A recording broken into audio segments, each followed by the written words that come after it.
අපිට දේරුණේ නිකන් අපි පාවෙවි ඉන්නවා වගේ කියලා දෙන්නෙක් මට කිව්වා. ඊට අමතරව එක්කෙනෙක් කිව්වා ඔය අනිත් ඔය ප්‍රධාන දකිලා ඇති ගොඩක් අය කියන කතාව ඔය අඳුරු ගුහාවක් අඳුරක් තුලින් ගිහිල්ලා එතුමා මේ මොළයත් එක්ක මෙච්චර සියුම් තැන් එක්ක මේ මොළේ තියෙන සියුම් තැන් එක්ක මේ විදිය ගනුදෙනුවක් කරද්දී හිත කියන එක කොහේ හරි තැනක අහු වෙලා තිබෙනවද මොළේද තියෙන්නේ නැත්නම් මේ හිතයි මොළයයි අතර මොන වගේ සම්බන්ධයක්ද තියෙන අපිට පහදලා දෙන්න මේ නවීන විද්‍යාත්මක ඇහෙන් කොහොමද මේක දකින්නේ? එක මිලිමීටරයක දෙකක වෙනසකින් සමහර තීරණය වෙනවා සමහරලාට රෝගියා මිය යනවද ජීවත් වෙනවද කියන එක. ඇත්තට මතකයේ කියන එක තියෙන තැනක් තියෙනවා. දැන් ඔබ යමක් ප්ලෑන් කරනවා නම් ඒක තියෙන්නේ මේ ෆ්‍රන්ටල් ලෝබ් කියන එකේ මේක පිළිබඳව හොඳම විද්‍යාඥයා තමයි බුදුහාමුදුරුවෝ. අපි ඉතින් බුදුහාමුදුරන්ගේ ධර්මයේ ඔබ ගත්තොත් ඔබට පේනවා ඇති ආයතන 6ක් තියෙනවා. අපිට රෝගීන් එනවා මොළේ මැරිච්ච රෝගීන්. ඒ කියන්නේ මොළේට හානි වෙච්ච රෝගීන්. අපි කියන කෝම තත්ත්වයේ ඉන්නවා කියලා. ජීවිතේ බේරගන්න තිබිලත් බේරගන්න බැරි වුණා කියලා කලකිරීමක් තියෙන ඒවත් හිතේ කොහේ හරි තැනක ඇති. ඒ කියන්නේ මං කිව්වේ මේක හරි බැඳීමක් මිනිස්සෙක්ගේ අවසන් මොහොතත් එක්ක කරන සටනක්. මනසින් ඔබේ මොළය පාලනය කරනවා.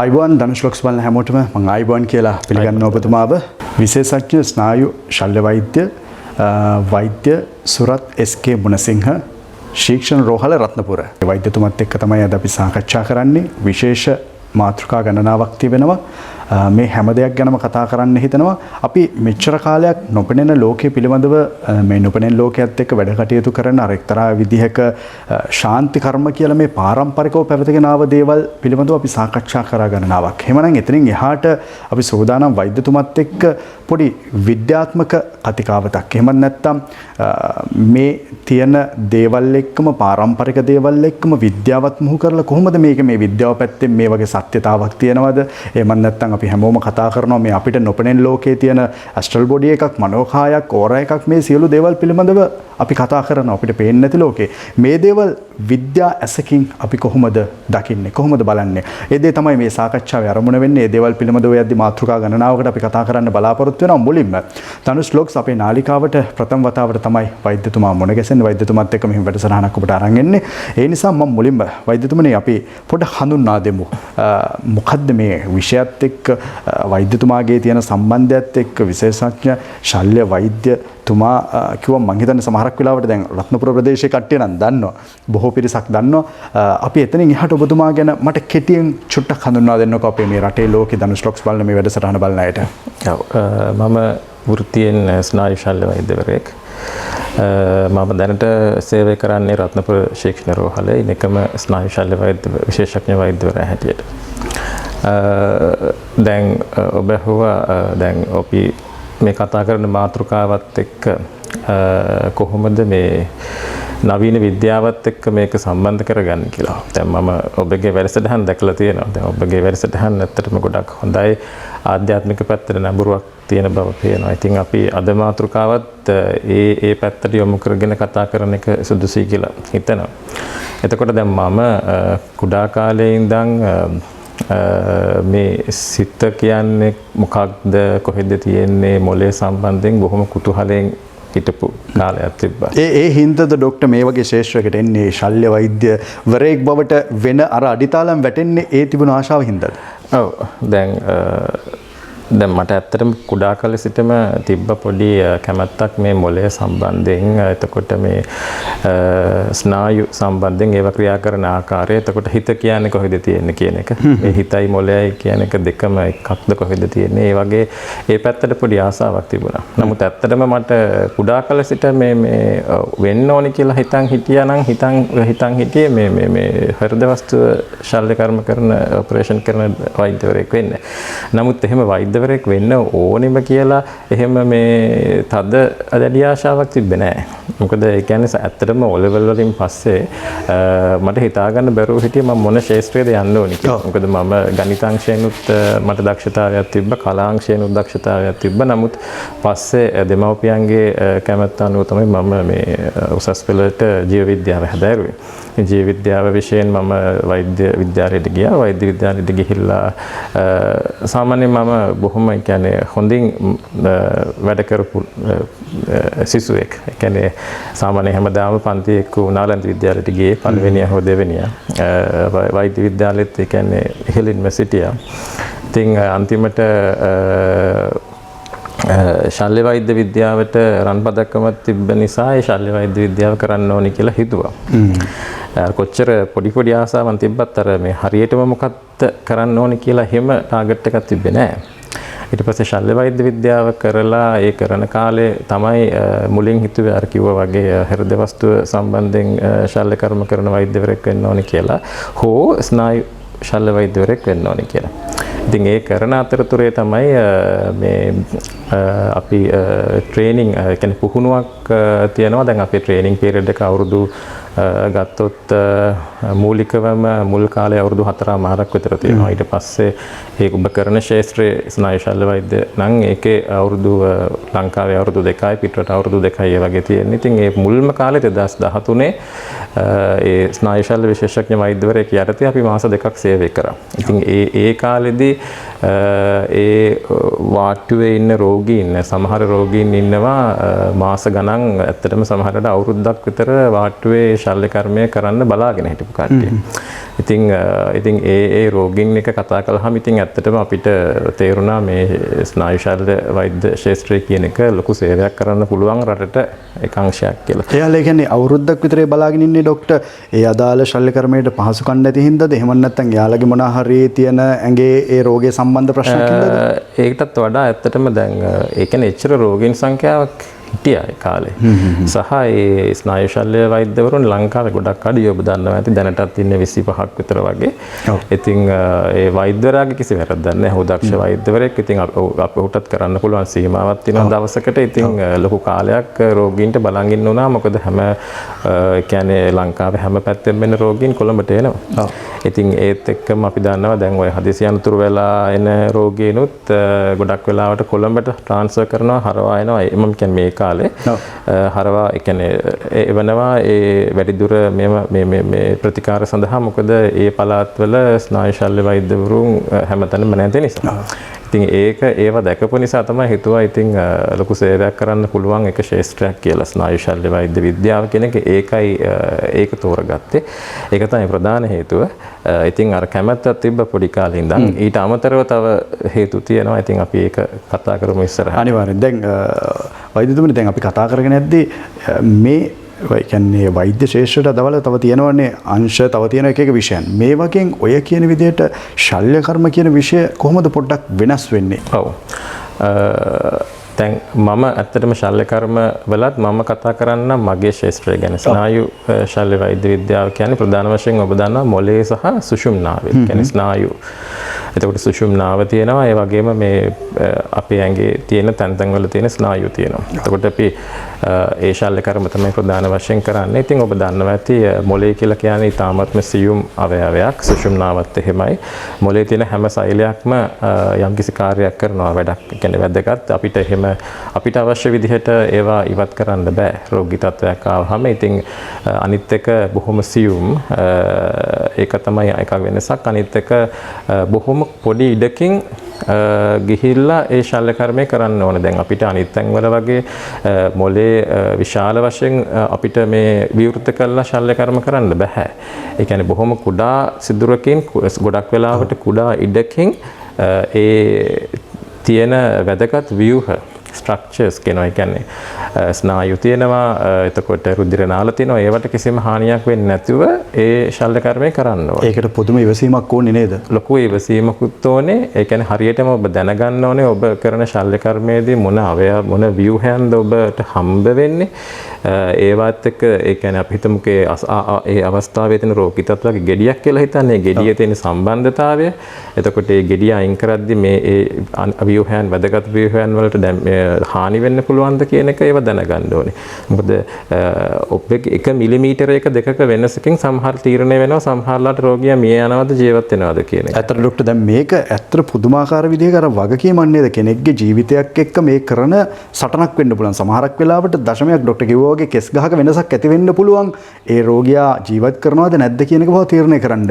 මේක මොන විදිහේ ස්ට්‍රෙස් එකක්ද තියෙන්නේ? මම ඇහුවොත් මේ වගේ වැඩකට යද්දී ශල්‍ය කර්මයකට යද්දී වෛද්‍යවරයෙක් විදිහට ඔබතුමාට මොන වගේ පීඩාවක්ද තියෙන්නේ? පීඩාව දරා ගන්න පුළුවන්ද? මේක හරි මම හරියටම කරනවා මේ අපි සර්කිට් එකක් හදනවා වගේ එහෙම නැත්නම් කොහේ හරි තැනක වයර් ගම් මූට්ටු කරනවා වගේ වැඩක් නෙවෙයි. මේක ජීවිතයක් එක්ක කරන සටනක්. ඒ සටනට මුහුණ දෙද්දී මොන වගේ හැඟීමක්ද දෙන්නේ? ඔව්. ඒක මම අපි කතා කරන්න බලාපොරොත්තු වෙච්ච දෙයින් බාහිර දෙයක් මම අහන්නේ මට අහන්න හිතෙච්ච නෑ. ඒක හොඳ ප්‍රශ්නයක්. දැන් ඒක ඇත්තටම බොහෝ අයට ඒක තේරෙන්නේ නෑ. ඒ කියන්නේ දැන් ඕනම වෛද්‍යවරයෙක් ගත්තොත් ඔහුට ඔහුගේ ඒ කියන්නේ ඒ ඔහු ප්‍රතිකාර කිරීමේදී සමහර අවස්ථාවලදී යම්කිසි ආතතියෙන් එනවා. දැන් විශේෂයෙන්ම ශල්‍ය වෛද්‍යවරයෙකුට දැන් ස්නායු ශල්‍ය වෛද්‍යවරයෙක් වශයෙන් අපිට තියෙන ලොකු අභියෝගයක්.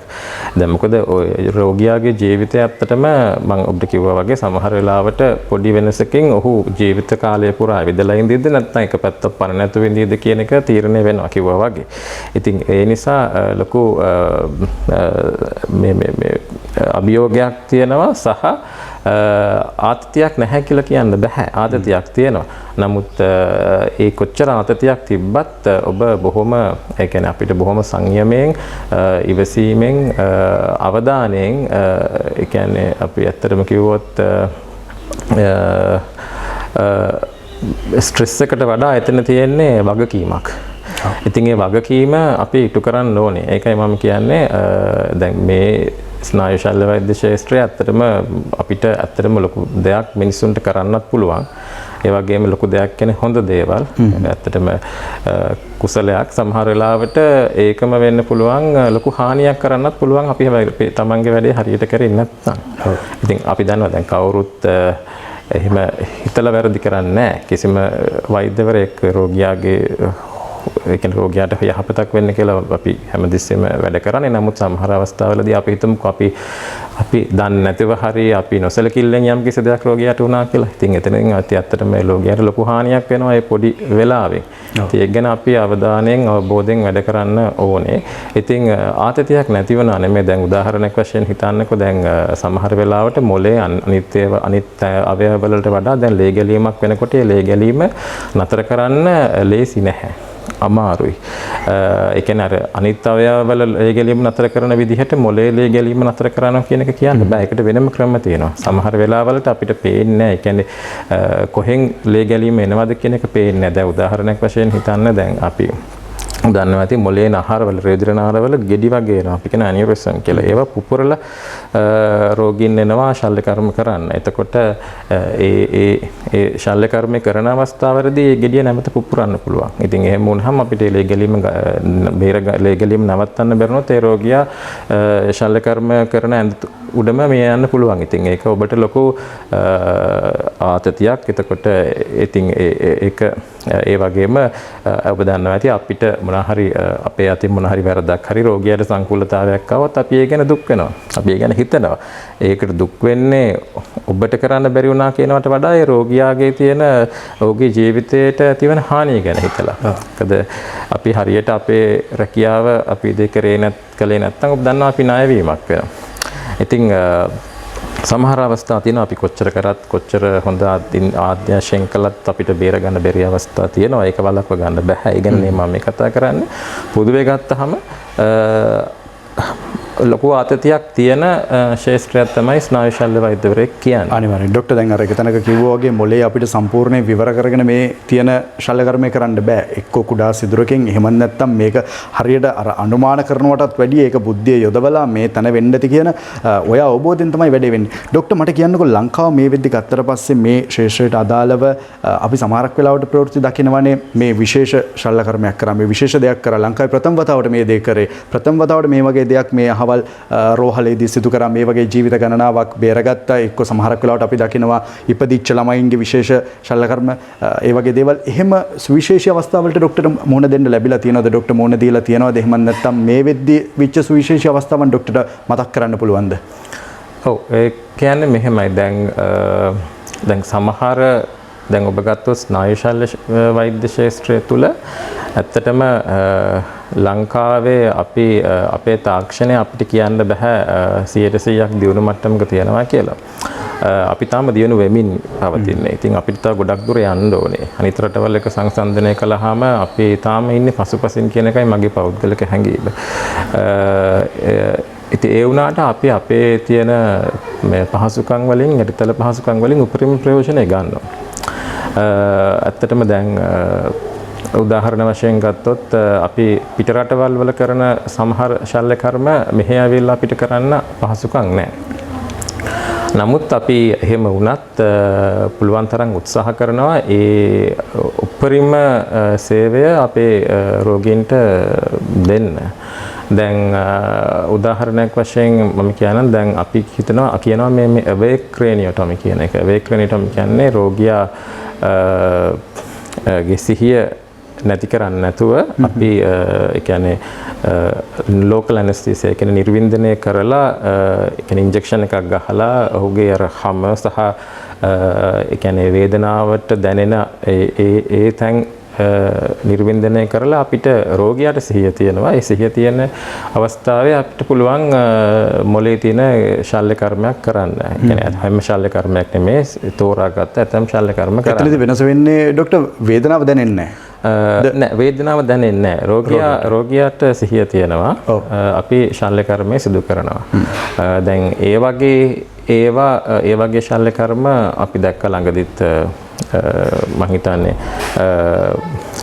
මගේ සහෝදර වෛද්‍යවරු කණ්ඩායමක් කළා.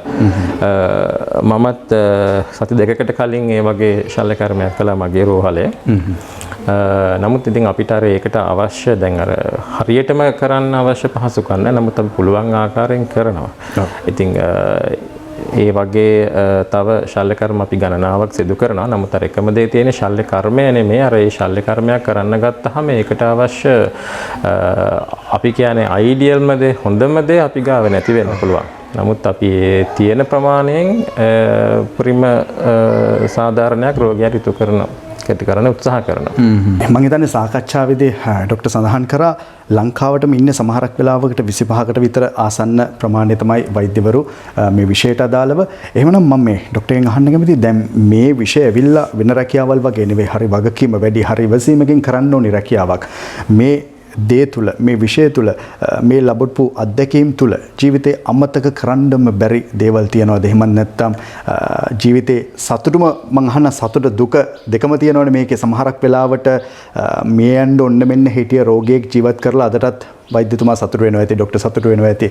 හැබැයි ජීවිතේ බේරගන්න තිබිලත් බේරගන්න බැරි වුණා කියලා කලකිරීමක් තියෙන ඒවත් හිතේ කොහරි තැනක ඇති. ඒකනේ මං කිව්වේ මේක හරි බැඳීමක් මිනිස්සෙක්ගේ අවසන් මොහොතත් එක්ක කරන සටනක් මේ වෘත්තිය ඇවිල්ලා. මට කියන්න ඒ වගේ සිදුවීම් තියනවද ડોක්ටර්? ඔව් ඕනෑතරම් තියෙනවා. දැන් ඔබ අහුව පළවෙනිම සතුට වෙච්ච අවස්ථා තියෙනවද කියලා. සතුට වෙච්ච අවස්ථා නම් ඕනෑතරම් තියෙනවා. ඒ කියන්නේ අපි ඇත්තටම අපිට එන රෝගීන් ඔබ දන්නවා ඇති බොහෝ ප්‍රතිශතයක් ඉන්නේ බොහොම අසරණ වෙලා. ඉතින් ඒ වගේ අසරණ තත්ත්වෙන් ආපු රෝගීන් අපි සුව කරලා වුන් නැවතත් යනකොට අපිට ලොකු සතුටක් දැනෙනවා.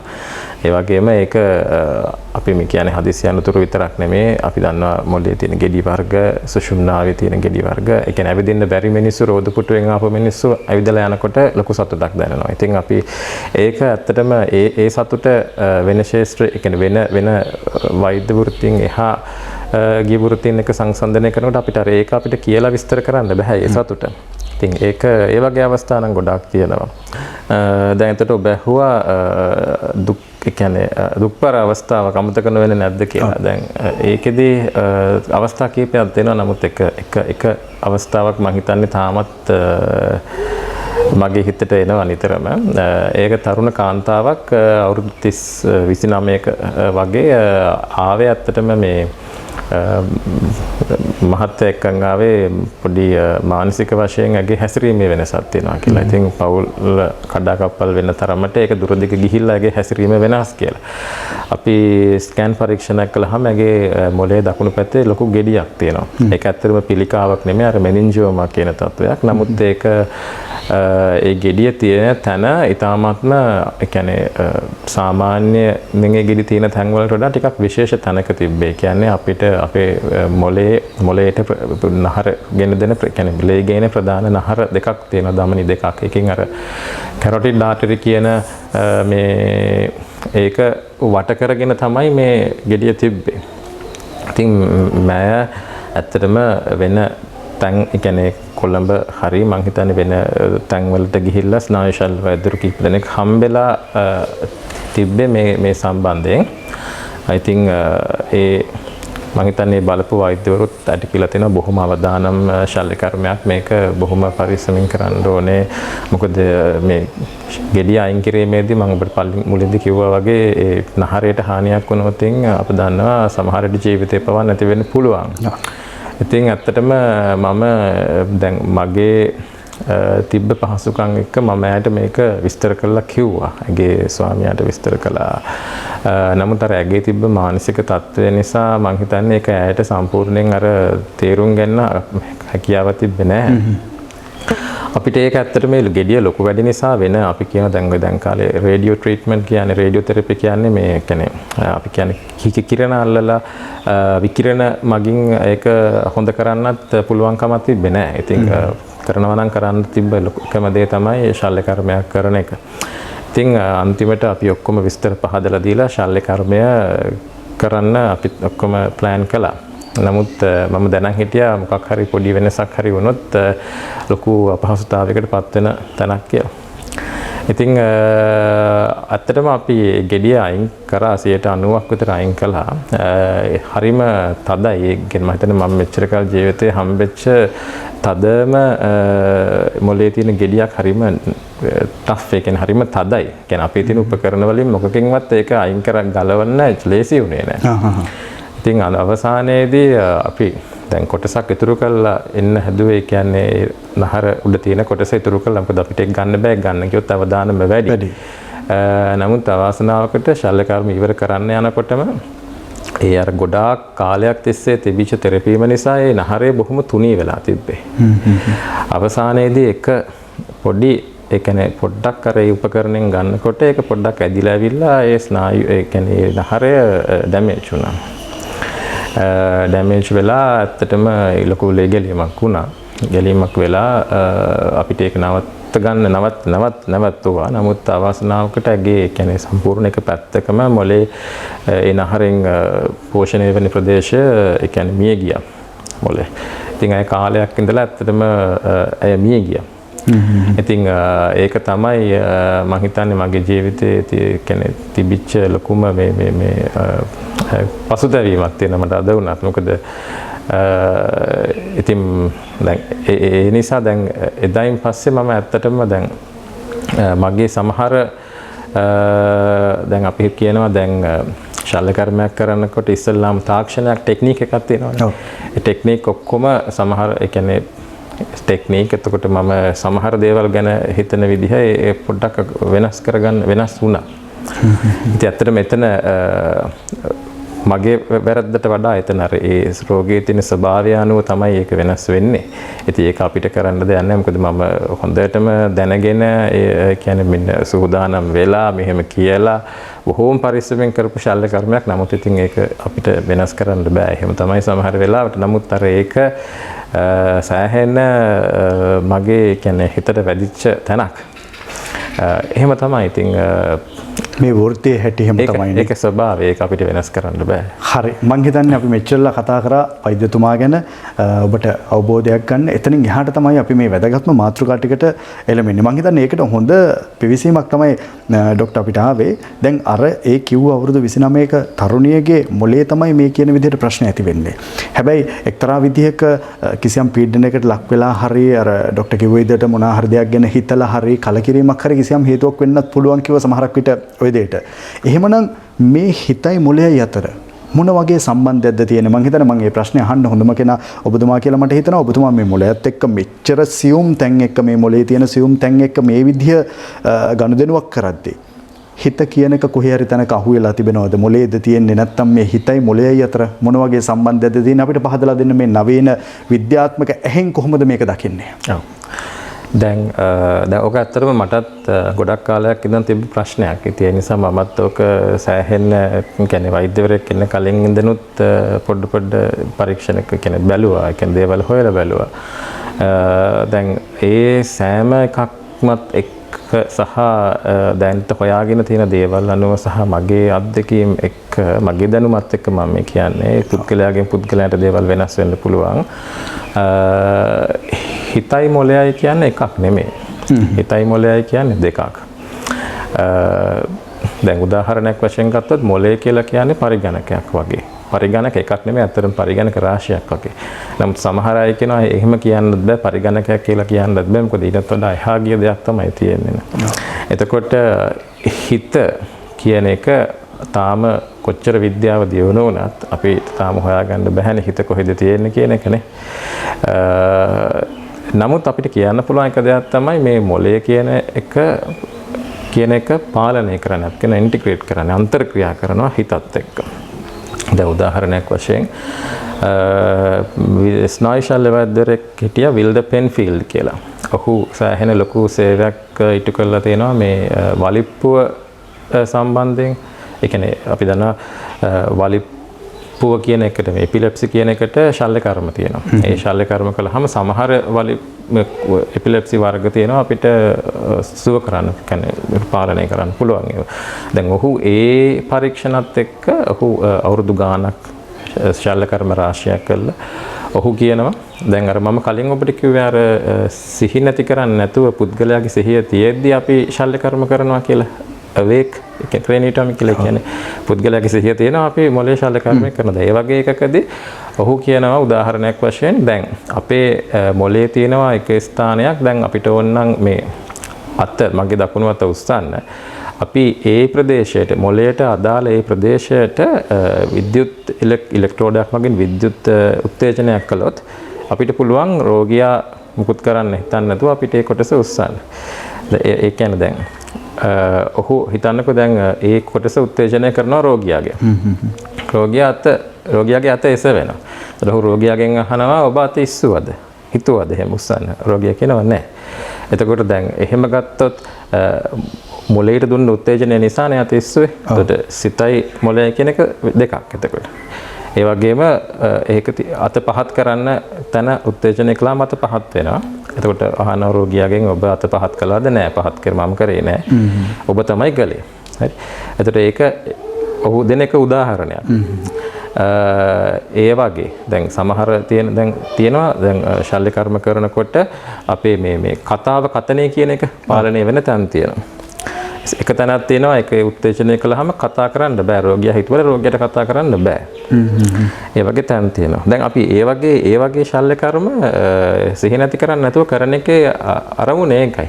මොකද අපිට දන්නවනේ අපි මොකද්ද කරන්නේ කියලා. නැත්නම් අපි දන්නේ නැතුව රෝගියා සිහිය නැතුව අපි ශල්‍ය කර්මය කළාම අපි දන්නේ නැතුව සමහරවිට ඒ වැදගත් කොටස අයින් කරලා. තේරෙනවද? අන්න ඒ නිසා තමයි අපි ඒ වගේ ශල්‍ය කර්ම කරන්නේ. ඉතින් ඔය වගේ ගොඩාක් උදාහරණ තියෙනවා. ඉතින් ඒ හැම එකෙම වුන් කියන්නේ මගේ මේ කියන්නේ මගේ විශ්වාසය අනුව මම අපි හිතන්නේ මොළයයි සිතයි කියන්නේ දෙකක්. ඉතින් ඇත්තටම දැන් කියනවා නම් මේක පිළිබඳව හොඳම විද්‍යාඥයා තමයි බුදුහාමුදුරුවෝ. අපි ඉතින් බුදුහාමුදුරන්ගේ ධර්මයේ ඔබ ගත්තොත් ඔබට පේනවා ඇති ආයතන 6ක් තියෙනවා. ඇස කන නාසය දිව කය මනස. ඉතින් ඒක එකක් නම් බුදුහාමුදුරුවෝ 6ක් මනස වෙනම දාන්න හේතුවක් නැහැ නේද? ඉතින් මමත් අපි හැමෝම හිතන විදිහට බොහෝ අය මේක සිත සහ මේ මනස සහ මොළය කියන එක කොටස් දෙකක්. නමුත් දැන් උදාහරණයක් ගත්තොත් මෙහෙම දැන් මේක හරි සංකීර්ණයි. මනසින් ඔබේ මොළය පාලනය කරනවා. දැන් මොලේ තියෙන සමහර ඒ කියන්නේ මොලේ තියෙනවා ඒ කියන්නේ දැන් අපේ චලන පාලනය වෙන තැන් කතනය පාලනය වෙන තැන් මොලය තියෙන සමහර ඒ කියන්නේ එක කොටස් තියෙනවා ඒ මගින් දැන් උදාහරණයක් වශයෙන් ගත්තොත් මතකයේ කියන එක තියෙන තැනක් තියෙනවා දැන් ඔබ යමක් ප්ලෑන් කරනවා නම් ඒක තියෙන මේ ෆ්‍රන්ටල් ලෝබ් කියන එකේ තියෙන කොටසක් ඒ වගේම මොලය විසින් ඉගෙන ගන්නවා දේවල් ඉගෙන ගන්නවා එයාගේ කියන්නේ past experiences පරණ අත්දැකීම් එක්ක ඒවා විශ්ලේෂණය කරලා ඉගෙන ගන්නවා. දැන් ඔබ කතා කරනවා කියලා හිතන්න. දැන් ඔබ කතා කරාට ඔබ දැන් කතා කරන්නේ හිතලානේ. ඔව්. එතකොට ඒක මොළයෙන් පාලනය වෙනවා. නමුත් ඊට අමතරව තව හිතෙනුත් ඔබ දෙයක් සිදු කරනවා. ඊටත් එක්කම දැන් අපි ගත්තොත් දැන් අපිට රෝගීන් එනවා මොළේ මැරිච්ච රෝගීන්. ඒ කියන්නේ මොළයට හානි වෙච්ච රෝගීන්. අපි කියන කෝම තත්ත්වේ ඉන්නවා කියලා. කෝම තත්ත්වේ ඉන්න රෝගීන් ඉන්නවා. ඔවුන්ගේ ඒ මොළයට හානි වෙලා. නමුත් දැන් ඇත්තටම හොයාගෙන තියෙනවා ස්නායු ශල්‍ය වෛද්‍යවරුන් පිට රටවල් වල ඒ කෝම තත්ත්වයේ ඉන්න ලෙඩුන්ටත් ඔවුන්ටත් හිතන්න පුළුවන් කියන එක.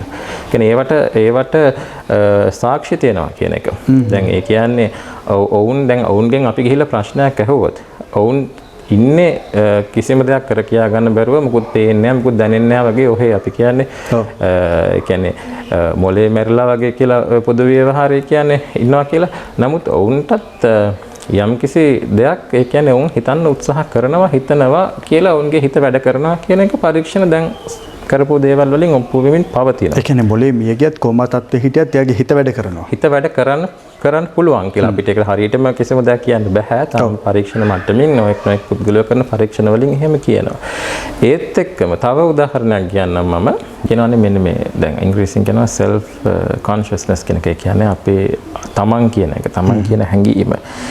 ඒ කියන්නේ වෙන විදිහකින් ගත්තොත් අපේ හිතට සම්බන්ධ කරලා ගමු. එතකොට ඒක දැන් හොයාගෙන තියෙනවා විද්‍යාඥයෝ ඒ හැඟීම එන මොලේ තියෙන කොටස් කීපයක් තියෙනවා කියලා. දැන් ඔවුන් අධ්‍යයනය කළා තියෙනවා දැන් ඒ ප්‍රදේශ හානි වෙච්ච රෝගීන්. දැන් උදාහරණයක් වශයෙන් අපි කියනවා මේ cingulate cortex කියලා ගයිරස් කියලා එකක් තියෙනවා. ඒ මොලේ ඒක එතකොට prefrontal cortex කියන එක. එතකොට prefrontal cortex, cingulate cortex, insular cortex කියන ඔය කොටස් තුන තමයි මේකට මේ ඒ කියන්නේ මේ තමන් කියන දැනීමට වැදගත් වෙන්නේ කියලා වුන් හිතුවා කලින්. නමුත් දැන් ඒ වගේ ඒ ප්‍රදේශ හානි වෙච්ච මොන හරි අපි හිතමුකෝ විස බීජයක් ගිහලා හානි වෙච්ච පුද්ගලයෝ ඉන්නවනේ. ඒ පුද්ගලයා වුණත් ඔවුන්ට ඒක හානි වුණා කියලා ඔවුන්ගේ ඒ සිත ඒ කියන්නේ ඔහු හිතන විදිහ දැන් මම කියලා කියන එකට ප්‍රශ්නයක් වෙන්නේ නැහැ. කියලා තමයි යොන් හොයාගෙන තියෙන්නේ. එතකොට ඒක එකක්. එතකොට අපි දන්නවා මේ සිත කියන එක තියෙන්නේ යම්කිසි වෙනත් දෙයක් කියන එක වෙන තැනක හෝ වෙනත් දෙයක් කියන එක තමයි එකෙන් අපිට අදහස් වෙන්නේ. නමුත් මම මේ කියන දේවල් මේ ඍජුවම කියනට වඩා ටිකක් සංකීර්ණයි. ඊට වඩා හැගිය දේවල් තියෙනවා. ඉතින් බොහොම පොඩි සියුම් දේවල් තියෙනවා. නමුත් මම අර සාපේක්ෂ වශයෙන් තමයි කැමැත්තක් වශයෙන් කියන්නේ. ඊට අමතරව දැන් අපි දන්නවා දැන් මොලේ දෙකක් තියෙනවානේ. භාග දෙකක් තියෙනවා සම්බන්ධ වෙලා තියෙන ව්‍යුහයක් තියෙනවා කෝපස් කැලෝසම් කියලා ඒකෙන් සම්බන්ධ වෙලා තමයි තියෙන්නේ. ඒ සමහර අය කියනවා දැන් අපි සමහර රෝගී තත්ත්වයන්ගේ විශේෂයෙන්ම මේ අපිට පාලනය කරන්න බැරි වලිප්පු වගේ තත්ත්වයන් වලදී මේ මැද තියෙන කෝපස් කැලෝසම් එක අපි ඒ කියන්නේ කෝපස් කැලෝසම් එක කියන එක මේ කපලා ඒ කියන්නේ මොලේ තියෙන අර්ධගෝල දෙක වෙන් කරනවා. නමුත් එහෙම කළත් දැන් අපි හිතුවට ඒකෙන් තමයි අපි අර මේ මොලේ තියෙන පැති දෙකෙන් තමයි මේ ඔක්කොම අන්තර්ක්‍රියා කරලා යමක් එළියට දාන්නේ කියලා. එහෙම රෝගීනුත් පස්සේ කාලෙක වුන් ඇඩැප්ට් වෙනවා. ඒ කියන්නේ වුන් ඒකට අනුගත වෙනවා. යම්කිසි ආකාරයකින් කලින් තිබ්බ විදිහටම නෙමෙයි. නමුත් ඒ වගේ හිතලා ඔවුන්ගේ ජීවිතය ගෙනියන්න මේකක් තියෙනවා. ඒක එකක්. එතකොට තවත් සමහර අවස්ථාවලදී මම ඔබට කියන දැන් අපි හිතන්නකෝ හදිසි අනතුරක් වෙලා මොලේට හානි වෙලා අන්තුවාල වෙලා යනවා. ඒ වගේ වෙලාවන් වලදී අපි මොලේ ලොකු කොටසක් සමහරවිට අපිට අයින් කරන්න වෙනවා. එහෙම නැතුව මේ වෙන හේතු නිසා මොලේ මැරිච්ච කොටස් අපි අයින් කරනවා. නමුත් අපි හිතනවානේ දැන් එහෙම අයින් කරාම මේ මිනිසුන්ට ජීවත් වෙන්න පුළුවන් වේද නැද්ද කියලා සමහර අය හිතනවා. නමුත් එහෙම රෝගීනුත් ඇත්තටම මේ ඊට පස්සේ ඔවුන්ගේ ජීවිතේට නැවත ගිහින් තියෙනවා. නැවත යනවා. සමහරකට අපි කියමුකෝ දැන් අපි රාත්‍රක හරි කකුලක හරි කොටසක් අපි අයින් කරනවා. නමුත් අර ඒක කාලයක් යද්දී හුරු වෙලා හරි ඒ විදිහට එයා එදිනදා කටයුතු කරගන්නවා වගේ වෛද්‍යතුමා කියන්නේ ડોක්ටර් කියන්නේ මොලෙත් ඒ විදිහට සමහරක් වෙලාවට වැඩ කරන්න පටන් ගන්නවා. හුරු වෙනවා. එහෙමයි. දැන් අපි හිතමුකෝ දැන් ඍජුවම ඒ කියන්නේ ඒ අත හරි මේ දකුණු පැත්තේ කකුල පාලනය කරන ප්‍රදේශය ඩැමේජ් වෙනොත් උහුට ඒක කියන්නේ පණ නැති ගතියක් එනවා. එහෙම නෙමෙයි අපි කියන්නේ අර හිතත් එක්ක ගත්තොත් ඒ කියන්නේ වුන් හිතන එක ඒකට කිසි බාධාවක් වෙන්නේ නැහැ.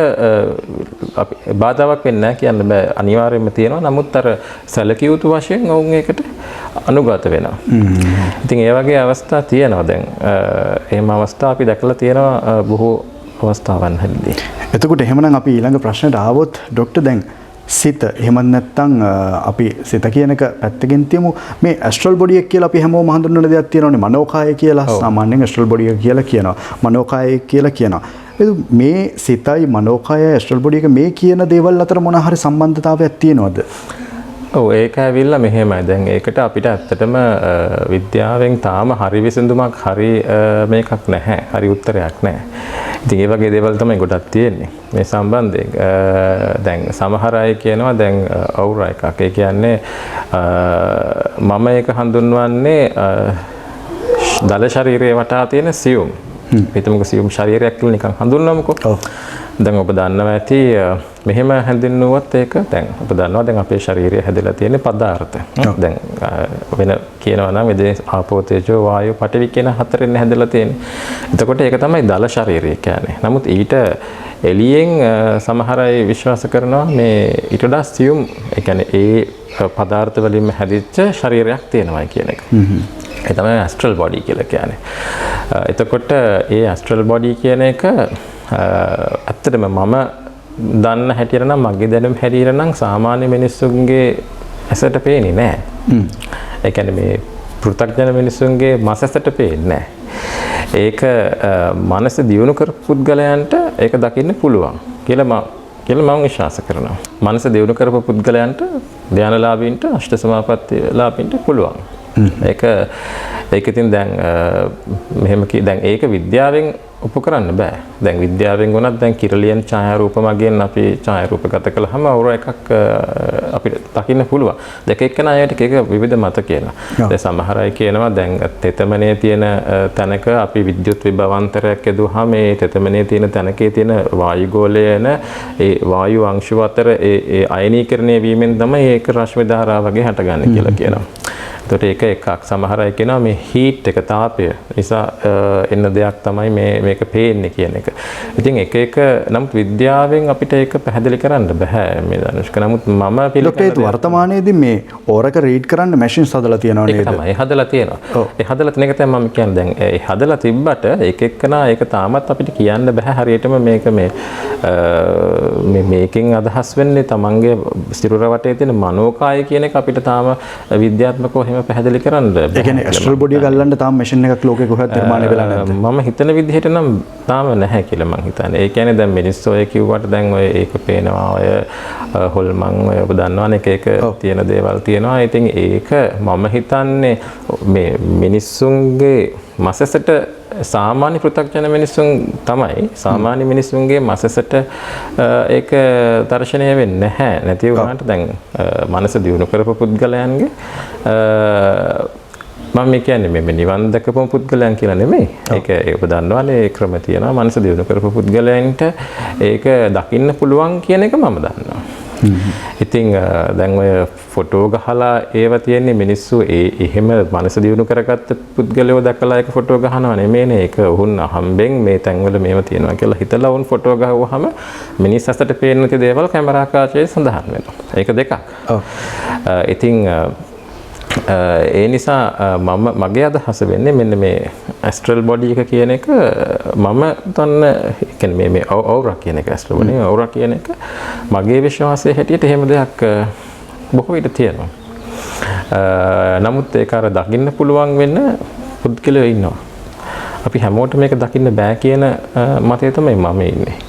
දැන් මෙහෙමනේ දැන් සමහර විට දැන් කවුරු හරි දැන් මේක ඇහුවාම තර්ක කරන්න පුළුවන් දැන් ඔබ බටහිර වෛද්‍යවරයෙක් විදිහට ඔබයි මේ දේවල් කියන්නේ කියන එක. නමුත් ඒක අපිට කියන්න බෑ දැන් විද්‍යාවෙන් ඔප්පු වුන්නේ නැහැ කියලා හැම දෙයක්ම නැහැ කියලා අපිට කියන්න බෑනේ. අපිට පේන්නේ නැහැ කියලා මේ ස්වභාව ධර්මයේ ලෝකේ මේ දේවල් නැහැ කියන අපිට කියන්න බෑ. අපිට කියන්න පුළුවන් අපි දන්නේ නැහැ. අපි ඒකට අධ්‍යයනය කළා නේ අපි දන්නේ තියෙන්න පුළුවන්. අපිට කිසියම් පරීක්ෂණය කරන්න උපකරණයක් බිහිවිච්ච දවසකට ඒ අදාළ සියලු දත්ත ටික අපිට ගන්න පුළුවන් වෙනවා. ඔබ දන්නවා දැන් මේ ලෝකේ තියෙන හැම දෙයක්ම අපිට පේන්නේ නැති කොච්චර දේවල් තියෙනවද අපිට ඇහෙන්නේ නැති අපිට දැනෙන්නේ නැති ගොඩක් දේවල් තියෙනවා. ඉතින් ඒව නැති අපිට දැනෙන්නේ අපේ මේ පරාසයට අසු වෙන්නේ නැහැ කියලා අදහස් වෙන්නේ නැහැ දේවල් නැහැ කියන එක. මේව පස්සේ යන්න අවශ්‍යත් නැහැ. ඉතින් මේ ඔබ දන්නා මේ ලෝක විශ්ය අචින්තය. ඉතින් ඕන දෙයක් තියෙන්න පුළුවන්. ඒක නැහැ කියලා මම කියන්නේ නැහැ. ડોක්ටර් දැන් මට ඔය අතරතුරේදී තව අතුරු ප්‍රශ්නයක් අහන්න හිතෙනවා මේ සාකච්ඡාවේ අපි ওই පැත්තට ආව හින්දා සමහර තැන්වල සමහර පොත්වල මමත් කියවලා තියෙනවා සමහරුන්ගේ අර කියනවනේ මරණාසන්න අත්දැකීම්. එහෙමත් නැත්නම් එක්තරා විදිහක ශල්‍ය කර්මයක් කරා මම ශල්‍යාගාරය තුල හිටියා. පස්සේ මම දකින්න ටිකක් වෙලාවට යද්දි මම මේ පොත්වල සඳහන් වෙච්ච මම කෙටියෙන් සඳහන් කරන්නේ මම ටික වෙලාවකින් මම නිකන් වලාකුලක හරි නැත්නම් මම උඩ සිවිලෙම ඉඳන් මම බලන් ඉන්නවා මගේ ශරීරය එක්තරා විදිහකට වෛද්‍යවරු පිරිසක් එකතු වෙලා ශල්‍ය කර්මයක් කරනවා. මේ කපන්නේ කොටන්නේ මගේ සිරුර මම බලන් ඉන්නේ උඩ ඉඳන්. මට දැනෙන්නේ නැහැ. එහෙම අත්දැකීම් සමහරු පොත්වල ලියලා තියෙනවා සමහරුන්ගේ අත්දැකීම් දීලා තියෙනවා. ડોක්ටර් ඒවා සත්‍යයිද? එහෙම දේවල් වෙන්න පුළුවන්ද? ඔය ඔබ කියන්නේ near death experience කියන එක. ඒ කියන්නේ දැන් මමත් දැන් උදාහරණයක් කියන්නකෝ දැන් මම ඔය බොහෝම කියන්නේ අන්තිම අමාරු වෙලා මොලේ තුවාල වෙලා ඉන්න රෝගීන් තියෙනනේ හදිසි අනුතුරු වෙලා. එම රෝගීන් දැන් මම හිතන්නේ අවුරුදු පහුගිය අවුරුදු 6-7 ඇතුළත මම ඔය විෂයට පොඩ්ඩක් කැමති නිසා මම ඒක අධ්‍යයනය කරලා තියෙනවා. ඉතින් මම මේ පුද්ගලයන්ගෙන් මම දැනට ඒ පුද්ගලයෝ ඒ කියන්නේ අසාධ්‍යම රෝගීන් ඔය කෝමා තත්ත්වයේ ඉඳලා නැවත ඔය කතා බහ කරන තත්ත්වයට ආපු රෝගීන් 27ක් දැකලා තියෙනවා. ඒ රෝගීන්ගෙන් මම ඉතින් වුන් නැවත මාව හම්බෙන්නේ ක්ලිනික් වලට එහෙම ආවහම මම අහනවා ඔහුගෙන් ඔබට මොනවද මතක? ඔබ මේ දැන් ඔබ මේ කොම තත්ත්වයෙන් ඉඳලානේ ඔබ ගොඩ ගියේ. එතකොට ඔබට යම් කිසි දෙයක් තේනවද මතකද? ඒ කියන්නේ ඔබට ඒ කාලේ අපි කරන දේවල් ඔබගෙන් අහන ඔබගෙන් ඒ කියන්නේ වෛද්‍යවරු ඔබ ළඟට ඇවිල්ලා ප්‍රතිකාර කරනකොට ඔබට යම් කිසි මතකයක් තේනවද කියලා මම අහලා තියෙනවා. එතකොට ඔවුන්ගෙන් දෙදෙනෙක් විතරක් මට කිව්වා අපිට එහෙම ඒ කියන්නේ නිකන් අපිට දේරුණේ නිකන් අපි පාවෙවි ඉන්නවා වගේ කියලා දෙන්නෙක් මට කිව්වා. ඊට අමතරව එක්කෙනෙක් කිව්වා ඔය අනිත් ඔය ප්‍රධාන දකිලා ඇති ගොඩක් අය කියන කතාව ඔය අඳුරු ගුහාවක් අඳුරක් තුලින් ගිහිල්ලා එකපාරට ආලෝකයක් මතුවෙනවා කියන කතාව එක්කෙනෙක් කිව්වා. ඊට අමතරව තව දෙන්නෙක් කියලා තියෙනවා අපිට යම් කිසි මතකයක් තියෙනවා අපි ගාවට මෙහෙම ඇවිල්ලා ඒ කියන්නේ හෙදියන් මෙහෙම බෙහෙත් කරන ඒවා යම් කිසි මතකයක් තියෙනවා. නමුත් ඒකත් හරි මතකයක් නෙමෙයි. ඒ ඇරෙන්න මේගොල්ලන්ගේ මම හිතන්නේ එක්කෙනෙක් දෙන්නෙක්ට ඇරෙන්න ඊටු හැමෝටම වෙච්ච දේවල් මතක නැහැ. පහුගිය දේවල් මතක නැහැ. ඒකෙන් ડોක්ටර් මෙතන කිසියම් අර අපි කියන විදිහට මොකක් හරි වෑල් එකක් එහෙම නැත්නම් ඒ කොහොම තත්ත්වයේ ඉඳලා නැවතත් සිහියට එද්දි අර සියලු දේවල් මමතක වෙන්න. මේක මං හිතන්නේ එක්තරා විදිහකට දැන් අපේ මිනිස් ජීවිතෙත් එහෙමනේ.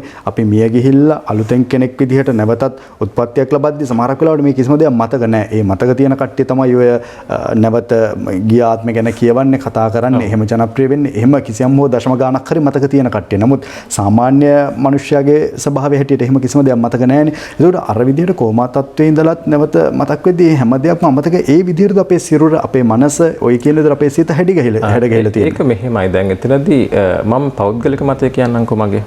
දැන් සමහර අය මේකට එකඟ වෙන්න නැති වෙන්න පුළුවන්. මම මගේ දැනුමානුව මම දැකලා තියෙන දේ අනුව මගේ පෞද්ගලික හැඟීම තමයි දැන් ඔය ඔබ කියනවානේ දැන් මම කිව්වා මේ දල කය වටා තියෙනවා කියලා යම් කිසි සියුම් කය. දැන් මේ සියුම් කය දැන් පෘථග්ජන පුද්ගලයාගේ බොහෝ මේ දල කයට ආකර්ෂණය වෙමින් පවතින. ඒ ඔහුගේ තමන්ගේ අර කියන මමත්වය නිසා තමන්ගේ කියලා හිතන නිසා ඒක ගොඩක් ඇතියෙන්නේ. නමුත් දැන් ඔබ සිත දියුණු කරන පුද්ගලයෙක් කියනකො මනස දියුණු කරන පුද්ගලයෙක් ඔබ දැන් බුදුදහමේ හැටියට බෞද්ධයෙක් නම් අතහැරීම කියන එක ඔබ කරනවානේ. එතකොට ඒ අතහරින්න තණ්හාව කියන එක මිදෙන්න ඒ සියුම් ශරීරයට ඒ කියන්නේ තමන්ගේ ශරීරය තුළට ඇද ගන්න නැතුව එළියට යවා ගන්න පුළුවන්. එළියට යවා ගන්න පුළුවන්. දැන් ඔබ දැකලා ඇති සිත දියුණු කරපු පුද්ගලයෙක් පුද්ගලයන්ට මේ මනෝකාය කියන එක එළියට යවා ගන්න පුළුවන් වෙන එක හේතුවක් ඒකේ මූල ධර්මයේ ඒකයි.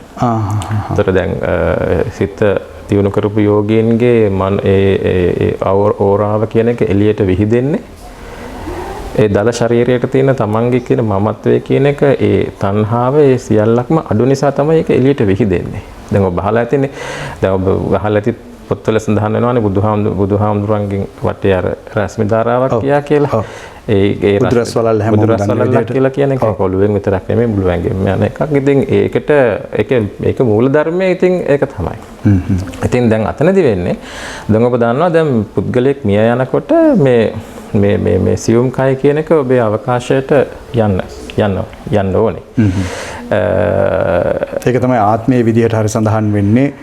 ඔය ශරීරයේ දාලා අපි නික්මිලා යනවා කියන්නේ සමහරක් වෙලාවට දැන් ඒක එතන පොඩි තියෙනවා ආందోලනාත්මක දේවල් ගොඩක් තියෙනවා. නමුත් අර මෙතනදී මම ඒව කතා කරන්නේ නැහැ. අපි නිකන් දල වශයෙන් කියමුකෝ යනවා කියලා තැනකට දැන් අර මිනිස්සු කියනවානේ දැන් මේ අඳුරු මේකක් තුලින් මොකක්ද ඒකට කියන්නේ ටනල් එකක් තුලින් ඒ මොකක් හරි අඳුරු මේකක් තුලින් අපි යනකොට යනවා වගේ දැනුණා. ඒකෙන් අදහස් වෙන්නේ ඔහුගේ අර දලකයෙන් ඒ අර මනෝකාය කියන එක එළියට ඇදලා යනවා. නමුත් සම්පූර්ණයෙන් වෙන වෙලා නැහැ. නමුත් ආලෝකය දැක්ක කියන්නේ ආපහු ඒක තුළටම ඇද ගන්න අවස්ථාවක් කියලා මට හිතෙන්නේ. ඉතින් මේ ගොඩාක් දේවල් අධ්‍යයනය කරලා බලලා මට හිතෙන දේ ඒකයි. නමුත් මම කියන දේ වැරදි වෙන්න පුළුවන්. මොකද ඒ කියන්නේ මම පෞද්ගලිකව මම මේව කළා නැති නිසා. ඉතින් එහෙම වෙන්න පුළුවන් කියලා මගේ පෞද්ගලික හැඟීම. ඉතින් ওই මිනිස්සු නියරෙත් එක්ස්පීරියන්ස් කියලා කියන්නේ ඒකයි. ඒ වගේ අත්දැකීම් ලබා ගන්න පුළුවන්. ඒ වගේ දේවල් වෙන්න පුළුවන්. දැන් අපි හිතමුකෝ ශල්‍ය කර්මයකට තොරත් ශල්‍ය කර්මයක නැති වුණත් සමහරක් කෙනෙක්ට නින්දෙදි වගේත් ડોක්ටර් වගේ අත්දැකීම් ලබන්න පුළුවන්. ඒ වගේ අවස්ථා එන්න පුළුවන්. අපි හිතමුකෝ කිසියම් අපි හිතනවා දකින්නනේ සමහරක් වෙලාවට හෘදයාබාධයක් ඇවිල්ලා නිදිය ගන්න ගිය කෙනා උදේ වෙද්දී සමහරක් වෙලාවට ජීවිතෙන් සමවරන් තියෙනවා අවස්ථා එනවා. ඒ වගේ මරණාසන්න මොහොතකට අත්දැකීම් ලැබපුව අය එහෙම නැත්නම් කිසියම් බයක් හරි ඔය වගේ ප්‍රශ්න හින්දා සාමාන්‍ය ජීවිතෙත් ඒ වගේ කෙනෙක්ට ඒ වගේ අත්දැකීමක් ලබන්න පුළුවන්. අහම්බෙන් ඒක නම් මම ඇත්තටම ඒ සම්බන්ධයෙන් නම් මම දන්නේ නැහැ. මොකද මට අත්දැකීම් එහෙම මම අහන්න ලැබෙන්නේ නැහැ. ඇති මම දන්නේ නැහැ. නමුත් ඒ ප්‍රශ්නෙට නම් මට ඇත්තටම උත්තර දෙන්න මගේ දැනුම ප්‍රමාණවත් නැහැ කියලා මම හිතන්නේ.